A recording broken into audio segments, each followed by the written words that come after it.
To the Friday storytelling. हम Karma series शुरू की है हमने। अभी तक मैंने 2 कर्मास आपको बताए हैं और तीसरा कर्मा है क्रोध का कर्मा। जो लोग मुझे लिखते हैं कि बैच फ्लावर से हमको मोक्ष मिल जाएगा, सेल्वेशन मिल जाएगी, तो उनके लिए ये मैं स्टोरीज बनाती हूँ। बैच फ्लावर जो होती है वो आपको आपके डीएनए में जो रॉन्ग है उससे डिस्कनेक्ट करती है। आपके जो संस्कार हैं उनको ठीक करने में आपकी मदद करती है। वो फ्लावर थेरेपी है, जस्ट फ्लावर का एसेंस है, उसका कोई साइड इफ़ेक्ट नहीं है। आप अपना आयुर्वेद और जो भी दवाई खा रहे हैं वो खाते रहिए, और बैच फ्लावर से उसका कुछ लेना देना नहीं है। It is totally harmless. तो दो कर्म हम ऑलरेडी एक्सप्लोर कर चुके हैं। आज तीसरा कर्म एक्सप्लोर करते हैं, वो है क्रोध कर्मा। अब क्रोध कर्मा के ऊपर पहले स्टोरी सुनाऊं या पहले आपको बताऊं? मेरे ख्याल पहले स्टोरी सुना। तो ये स्टोरी है एक रमेश नाम के आदमी की। इस लड़के को शुरू से ही हर एक से दिक्कत रहती थी। जब से ये पैदा हुआ है ये हर एक से लड़ाई करता था। इसके स्कूल में कोई दोस्त नहीं थे। इसके माँ बाप से वो बदतमीज़ी से बोलता था, जबकि उन्होंने बहुत कोशिश की कि संस्कार अच्छे डालें, लेकिन वो डलते ही नहीं थे। उसकी फिर कोई ना कोई लड़ाई हो जाती थी। किसी तरह वो बड़ा हुआ, उसने स्कूल पास किया, पढ़ाई में अव्वल था। वो कैसे, वो उनको भी नहीं पता था, क्योंकि वो किसी से ज़्यादा बात नहीं करता था, और जब बात करता था तो लड़ाई करता था। अब वो इंजीनियर बन गया, माँ बाप खुश हो गए कि चलो अब इसकी शादी कराते हैं। तो क्योंकि वो औखा था बोलने का, तो फिर भी उसको एक लड़की मिल गई, शादी हो गई। अब शादी की पहली रात पे ही उसने ऐसा कर्म किया कि जो कि क्षमादान के काबिल भी नहीं था। उसने अपनी वाइफ के ऊपर हाथ उठाया। अब हाथ उठाया, ये बात फैली, रिश्तेदारों में भी गई कि भाई ये क्या तमीज़ है, छोटी सी बात पे हाथ उठा दिया जस्ट बिकॉज दूध का ग्लास उसको पता नहीं था। अब माँ बाप को बहुत शर्मिंदगी महसूस होने लगी। उन्होंने उसको समझाने की कोशिश की कि भाई तू वैसे पढ़ाई में अच्छा है, काम में अच्छा है, फिर तू रिश्तों में क्यों नहीं अच्छा, और तेरे को क्या बात है, ये हर बात पे तुझे हाथ उठाने की क्या ज़रूरत है। अब माँ बाप समझाने की कोशिश कर रहे थे, बातों बातों में इतना झगड़ा बढ़ा कि उसने अपने पिताजी पे भी हाथ उठा दिया। बेचारे बूढ़े माँ बाप चुप करके बैठ गए, क्या करते। वो किसी तरह सोचते थे कि अगर हम इसके गुस्से के आगे कुछ नहीं बोलेंगे तो ये अपने आप सुधर जाएगा। तो उन्होंने क्या किया, उसकी वाइफ ने भी उसको एक और चांस दिया। वो जब भी गुस्सा होता था ये लोग आगे से जवाब नहीं देते थे। तो ऐसा तक चला 1 साल तक। तो साल होने आया तो उनकी वेडिंग एनिवर्सरी आई, दोनों हस्बैंड वाइफ की। अब फर्स्ट वेडिंग एनिवर्सरी पे उसने फिर से अपनी वाइफ पे हाथ उठा दिया, जबकि उस बेचारी ने आगे से जवाब भी नहीं दिया। अब तो बस बहुत हो गया बोला उसने, प्रेग्नेंट थी, उसकी बेबी होने वाली थी। वो छोड़ के चली गई उसको। माँ बाप कितनी बेइज्जती सहते, वो भी छोड़ के चले गए। वो कहते हैं हम किसी वृद्ध आश्रम में रह लेंगे, तुम्हारे साथ रहने से तो अच्छा ही है। अब ये कहानी ऐसे बढ़ती है कि उसको पता चलता है कि उसको किडनी स्टोन्स हुए हैं। डॉक्टर के पास जाता है, कोई साथ देने वाला नहीं होता है।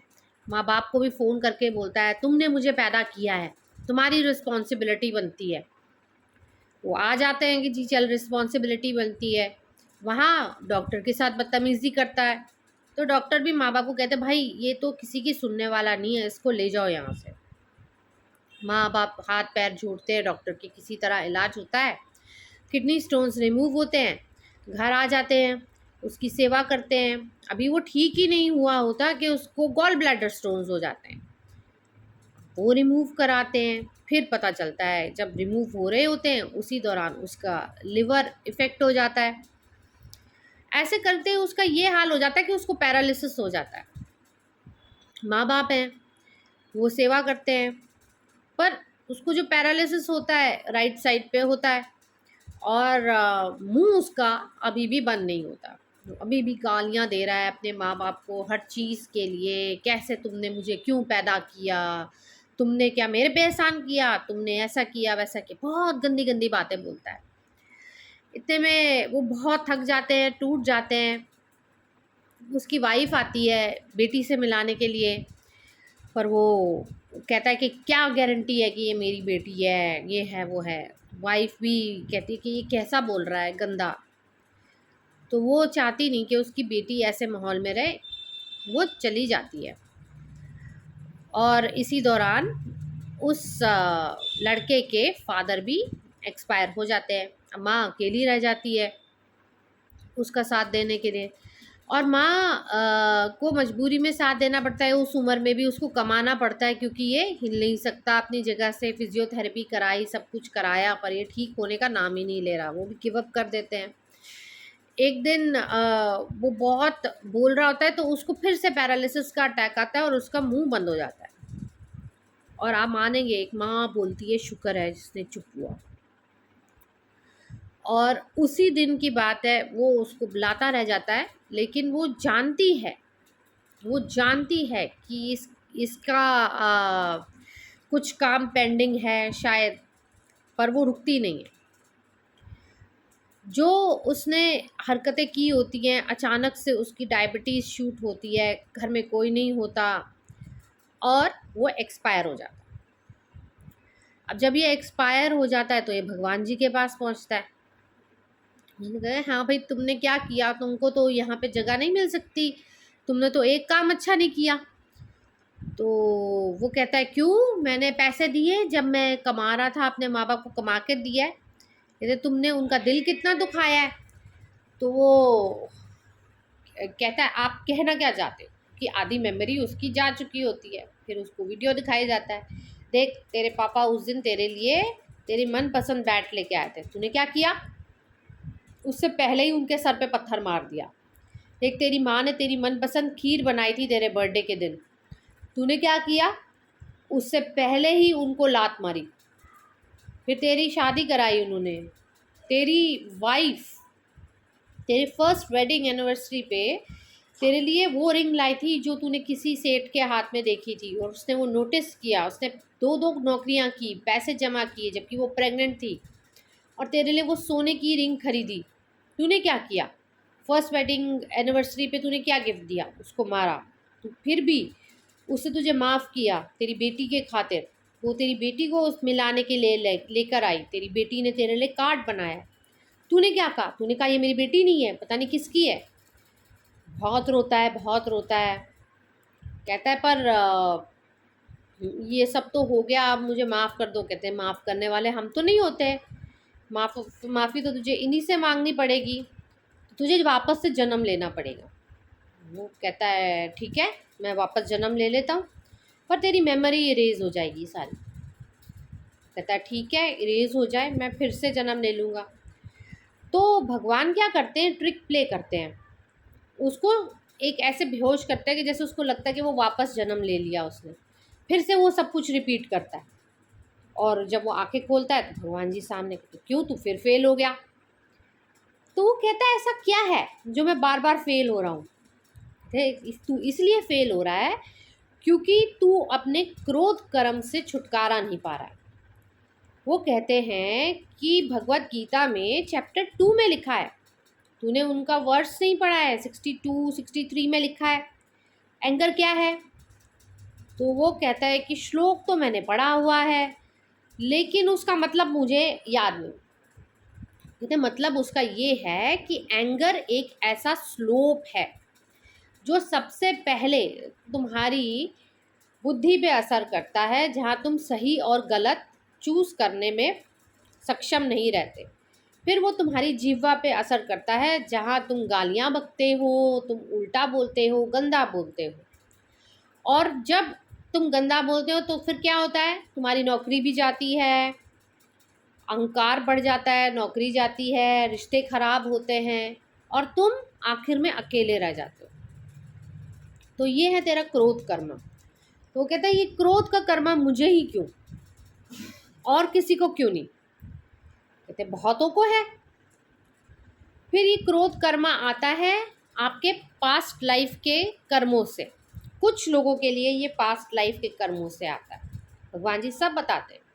वो ये भी बताते हैं कि कईयों की पीढ़ी दर पीढ़ी जज रह चुकी हो, कंट्री के लिए लड़ चुकी हो, या कोई वॉरियर हो, उनकी भी फैमिली में ये क्रोध कर्मा रहता है। और वो वॉरियर वापस लौट के आता है, वो जज वापस लौट के आता है, दोबारा से ये स्टोरी जीते हैं ताकि हम इस कर्म को ख़त्म कर सकें। पर ये कर्म तब तक ख़त्म नहीं होता है जब तक आप एक कॉन्शियस एफर्ट नहीं करते अपने लिए। तो उससे पूछा कि भगवान जी आप मुझे बताइए कि इसका कॉन्शियस एफर्ट क्या हो, अगर मैं एक ह्यूमन फॉर्म में हूँ तो मैं कॉन्शियस एफर्ट क्या कर सकता हूँ। तो भगवान जी ने उनको बताया कि आप जाप करें ओम शांति का, ओम शांति का जाप करें, ट्यूसडे के दिन व्रत रखें। तो ऐसे जब करते हैं तो आप देखेंगे कि बहुत सारी चीज़ें जो होती हैं जो कर्म क्रोध के कर्म में आपको बांध लेती हैं वो धीरे धीरे ख़त्म होने लगती हैं। वो कहते हैं हम मैंने इतने सारे टूल्स तुमको धरती पे दे रखे हैं, मेडिटेशन दे रखा है, ये क्या कहते हैं तपस्या दे रखी है जिसमें मैं कहता हूँ कि तुम फास्टिंग करो, फिर तुम्हारे इतने सुंदर फूल हैं, बैच फ्लावर दे रखा है, हॉली और चेरी प्लम लो, देखो तुम्हें कितना फ़ायदा पड़ता है। क्योंकि जब गुस्सा आता है तो अपने साथ जेलसी भी लाता है, एनवी भी लाता है, सबको लेके आता है, उसके बहुत सारे भाई बहन हैं। पर अगर तुम उसको एंटरटेन ही ना करो तो फिर कितना अच्छा हो। ये हमारे स्क्रिप्चर्स में लिखा हुआ है। तो अगर आप लोगों ने स्क्रिप्चर्स नहीं पढ़े तो पढ़िए, नहीं तो ये स्टोरी सुनिए, और आई होप आपको ये स्टोरी हेल्प करेगी। और जिन लोगों को ये क्रोध का कर्म परेशान कर रहा है वो हॉली और चेरी प्लम ले, उनको बहुत फ़ायदा होगा। जाप करें ओम शांति का, उनको बहुत फ़ायदा होगा। ट्यूसडे के दिन फास्ट रखें तो भी बहुत फ़ायदा होगा। ये मार्स की वजह से होता है, जिसका मार्स एफिलिक्टेड होता है या इल मतलब अलग तरीके से प्लेस्ड होता है, तो वहाँ पे भी इशू आपको क्रोध के आते ही आते हैं। या फिर आपका राहु साथ बैठा हो तो भी आपको क्रोध के इशू आते हैं। तो उनको शांत करने का तरीका बेस्ट यही है कि आप मेडिटेट कीजिए, अनुलोम विलोम ज़रूर कीजिए, उससे आपका राहु भी कंट्रोल होगा, मार्स भी ठीक रहेगा, और बैच फ्लावर लेते रहिए। तो आई होप ये रेमेडीज़ इस कर्मा को ख़त्म करने की और ये जो स्टोरी छोटी सी सुनाई मैंने, ये आपको या आपके किसी अपने की मदद करे। तो फिर अगले फ्राइडे मिलेंगे, तब तक के लिए नमस्कार दोस्तों।